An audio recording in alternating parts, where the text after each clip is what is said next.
Jordan Bardella a un message à vous faire passer, mesdames.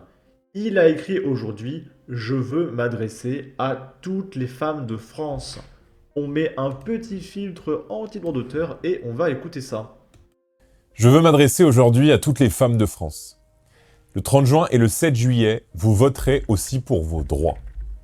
Depuis quelques jours, l'extrême gauche diffuse des caricatures, des mensonges, et cherche à s'arroger le monopole de la défense des droits des femmes, rien que ça. Demain, je serai le Premier ministre qui garantira de manière indéfectible à chaque fille et à chaque femme de France ses droits et ses libertés. L'égalité entre les femmes et les hommes, la liberté de s'habiller comme on l'entend, le droit fondamental à disposer de son corps sont des principes non négociables. En France, la femme est libre et elle le restera. À l'Assemblée nationale, nos députés se battent au quotidien pour obtenir des avancées et je souhaite qu'ils continuent de le faire. Ces derniers mois, nous nous sommes battus pour une meilleure prise en charge des femmes atteintes d'endométriose, pour le rétablissement de la demi-part fiscale pour les veuves ou encore pour l'augmentation de places d'hébergement d'urgence pour les femmes victimes de violences. Le programme du Rassemblement national est tellement vide. Je préfère tellement le programme de l'extrême gauche qui consiste à dire qu'il faut faire barrage à l'extrême droite. D'accord? Nos députés ont aussi fait voter un amendement visant à renforcer la lutte contre les pratiques de mutilation sexuelle, un traumatisme à vie pour toutes celles qui en sont victimes.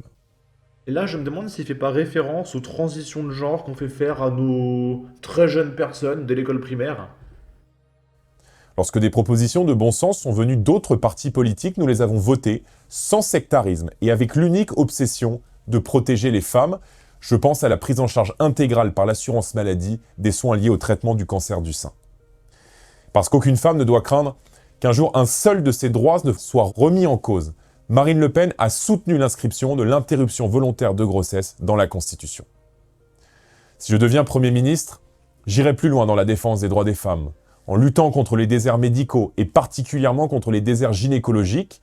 Dans le cadre du cumul emploi-retraite pour les médecins, les revenus tirés de leur activité professionnelle seront exonérés d'impôts. Cette mesure, parmi d'autres incitatives, doit permettre d'accroître l'offre de santé partout en France. Nous mènerons par ailleurs une lutte implacable contre l'insécurité, qui fait régresser la liberté de chaque femme de France de se déplacer dans les rues et dans l'espace public.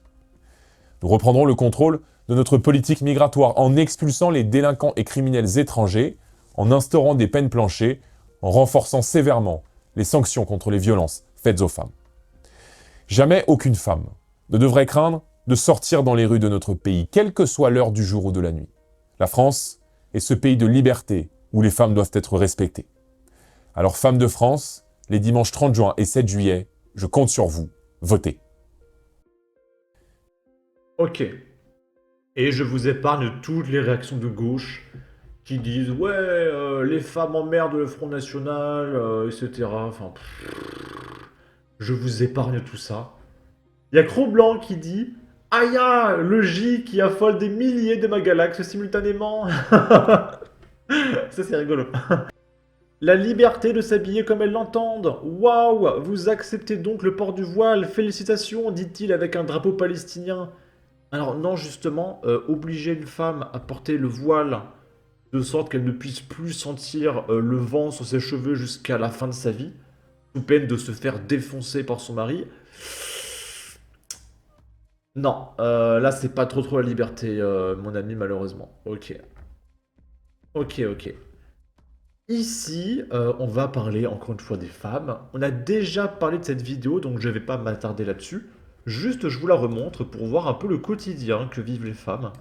Hop. Nulle part. Ça devrait, on l'a juste par curiosité, la mec, j'ai pas de truc. Non, mais nulle part. Ça te regarde pas. Voilà, non. Mais toi, ouais, ralentis de secondes, mais ça n'a pas le goût de ralentir de petites Mais non, tracez votre route. T'es pressé. Tracez votre route. Ça a duré longtemps, trop longtemps. Jusqu'à ce qu'ils me coincent sur le trottoir et qu'ils descendent à 4 Je vous raconte ce qui vient de se passer. Ils nous ont retrouvés dans une rue, bien évidemment. Ils nous ont insultés, mais pas que. Ils nous ont lancé des bouteilles dessus. Voilà, j'étais là. Ok, et là il y a une petite musique et elle met un texte. Jour ou nuit, c'est ce que je subis plusieurs fois par semaine en France. Et je n'en peux plus d'avoir peur en permanence. C'est trop. c'est usant. C'est toujours les mêmes qui m'emmerdent dans la rue. Ce n'est pas ma culture. Je ne veux plus qu'ils me suivent, qu'ils me sifflent, qu'ils me parlent, qu'ils m'agressent. Je n'en peux plus de remettre sans cesse en question ma manière de m'habiller, de me coiffer, de me maquiller. Je veux toujours m'effacer, j'en ai marre. Et c'est ta faute, il fallait mettre le voile. Et là, ça aurait été ton choix, d'accord? Ton choix de vouloir avoir la paix. Voilà. Je suis un peu agacé. Pardonnez-moi. Là, c'est le métro en France. On a directement... Alors, pour ceux qui ont déjà pris le tram ou le métro, on a les stations, vous savez, les arrêts du tram ou du métro. Et plutôt que de lutter contre les dealers, il y a des indications de zone de deal. Genre, attention, là, c'est une zone de deal. Donc ça veut dire qu'on sait très bien où c'est. Mais au lieu d'envoyer la police, parce que ça risquerait de stigmatiser cette pauvre population d'auto-entrepreneurs français, on préfère juste ne rien faire et juste dire attention aux gens, si vous descendez là, vous pouvez mourir. D'accord?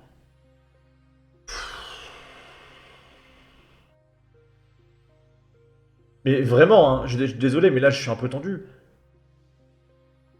Qu'est-ce que vous attendez pour voter le Rassemblement National? Est-ce que c'est ça la France que vous voulez? Des stations de métro et de tram où on vous indique où est-ce qu'il y a des terroristes, où est-ce qu'il y a des zones de deal, etc. Vraiment, c'est lourd, c'est pesant, mais vraiment, hein. Les gauchistes instaurent des zones de non-droit officielles pour préserver leur électorat. Votez en conséquence si ça suffit pour vous. Le tiers-monde institutionnalisé. Cela démontre la capitulation de l'État. Et là, je refuse de croire que la totalité des gens qui prennent ce tram ne votent pas à droite. Là, c'est leur quotidien. C'est fou. Dire que le gauchisme est majoritaire à Paris, alors que c'est à Paris qu'on a ce genre de truc, je comprends pas. Hein. Et ce qui est terrible, c'est que vous vous souvenez de cette carte qui montrait que 94% des communes avaient voté pour le Rassemblement National, mais les 6%, à savoir Paris, c'est un quart de la population française. Juste Paris, le petit pixel rouge au milieu de la France, c'est un quart de la population française. C'est absolument surpeuplé Paris, hein.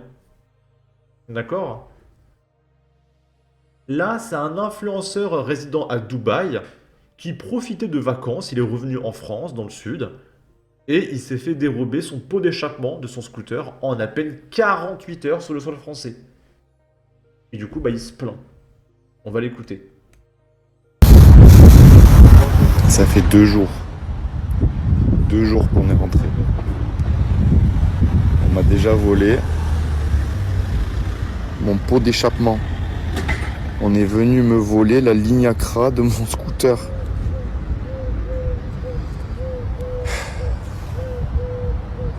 Ça fait 2 jours qu'on est rentré.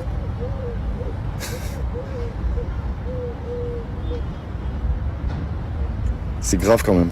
Et encore, ils ont laissé les boulons par terre. Il y a un mec dans ma famille, ça lui est arrivé. Les mecs, ils ont sauté le portail dans la nuit, et ils ont volé le pot d'échappement, et ils sont repartis. Et le lendemain matin, il voulait rentrer dans sa ville. C'était le week-end. Et il a vu qu'il avait plus de pot d'échappement. Et du coup, il pouvait plus rentrer. C'est dingue. C'est dingue. Dans ma ville, hein, dans ma ville. C'est triste. Cette ville, ce pays, c'est triste d'en arriver là, de se dire que quand tu es habitué à vivre dans un pays, une ville comme Dubaï, où tu peux laisser là, si j'avais laissé mon sac, mon téléphone, ma montre sur le scooter, si j'étais parti 2 jours, je reviens, ça n'aurait pas bougé. Là, on est venu me faire du bricolage sur mon scooter pour prendre le pot d'échappement. Ils m'ont tout démonté. J'espère vraiment que ce TikToker là, il a 10 millions d'abonnés et qu'il va sensibiliser plein de jeunes. Il n'y a pas assez de mecs influenceurs de droite, quoi. Même Thibaut InShape, il dit pas ouais, votez à droite, etc. Il dit juste votez en votre âme et conscience. Moi, j'aimerais un influenceur Bon, il y a Yachem qui le dit, votez à droite. Il dit, votez le Rassemblement National. Sauf qu'ils sont pas assez nombreux. Ils sont pas assez nombreux. Moi, je veux voir un mec qui a 10 millions d'abonnés porter ses balls et dire votez à droite, que c'est insupportable. Il y avait Norman qui avait fait une vidéo sur la politique, qui avait juste parlé des différents programmes, et il avait parlé du Rassemblement National. Il a même pas dit que c'était bien ou pas bien, hein. Il a juste parlé du Rassemblement National, et il s'est pris un torrent de haine pour avoir, je cite, dédiabolisé le Rassemblement National. Il s'est pris plein de désabonnements, etc. Et il a dû supprimer sa vidéo. C'était en 2022, je crois. Mais c'est incroyable. Cette pression, ces violences qui terrorisent les influenceurs à l'idée de prendre position. C'est horrible. C'est absolument horrible. Et la vidéo est finie là. Ok. Voilà, c'est pas nous, frère. Bienvenue chez les Ch'tis du Sud. Vote Bardella et ça n'arrivera pas. Bah, s'il est à Dubaï, je sais pas s'il peut voter en France, mon ami. Les influenceurs de Dubaï qui, sur leurs vidéos, sont à gauche, vivent dans un pays qui serait d'extrême droite en France. Ne changez rien. Il faut bien voter. C'est-à-dire Rassemblement National. Il n'y a pas le choix. C'est grâce à des gauchistes et des influenceurs comme toi qui appellent à faire barrage que la racaille se permet ce genre de choses. Non, mais il a osé. Benjamin Sama, t'as gagné ton argent comment déjà? En douillant les Français. Donc fais-toi tout petit, encore plus petit que ton 1m60. Donc je ne sais pas c'est quoi le background de cet influenceur. Mais apparemment il a quelques casseroles. Et moi j'aimerais, voilà, plus de vidéos comme ça d'influenceurs. Ok, n'hésitez pas à donner votre avis, votre opinion, à partager, liker, commenter. Ça aidera au référencement de la vidéo sur YouTube. Abonnez-vous, suivez-moi sur Twitter. Et à la prochaine pour de futures vidéos. Ciao.